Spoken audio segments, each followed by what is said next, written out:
अरशद हुसैन डार रोज़ सुबह खेती बाड़ी के सामान के साथ अपना कैसेट प्लेयर उठाना कभी नहीं भूलते। इसी कैसेट प्लेयर पर वो सूफी मौसीकी सुनते हैं। मैं फार्मिंग भी करता हूँ तो I carry this music along. मैं इस टेप रिकॉर्डर को साथ लेता हूँ तो वहाँ पे भी मैं म्यूज़िक सुनता हूँ, क्योंकि मुझे ऐसा लगता है कि देयर इज़ सम एस्थेटिक जमालियात है इसमें। जब आप कोशर ग्याउन सुनोगे और उसके बाद अपना काम करोगे, मुझे लगता है कि this is the best cocktail. Arshad का मानना है कि इंटरनेट पर मुकम्मल भरोसा नहीं किया जा सकता, क्योंकि ये कभी भी साथ छोड़ सकता है।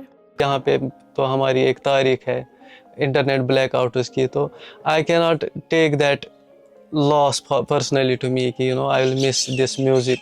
कल को कुछ हो जाएगा एंड और इंटरनेट आउटेज हो जाएगी यहाँ पे, तो I will be left nowhere. So it is basically I am on this basic instruments, इन्हीं पे मैं भरोसा करता रहता हूँ, not necessarily relying on technology. Srinagar में रहने वाले अब्दुल अजीज एक दस्तकार है।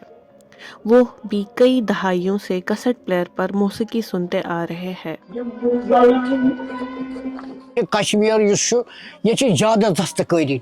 कश्मीर में दस्तकारी और आर्टिजन्स का बड़ा तबका है, जिसमें कालीन वाले हैं और वुड कार्विंग वाले हैं।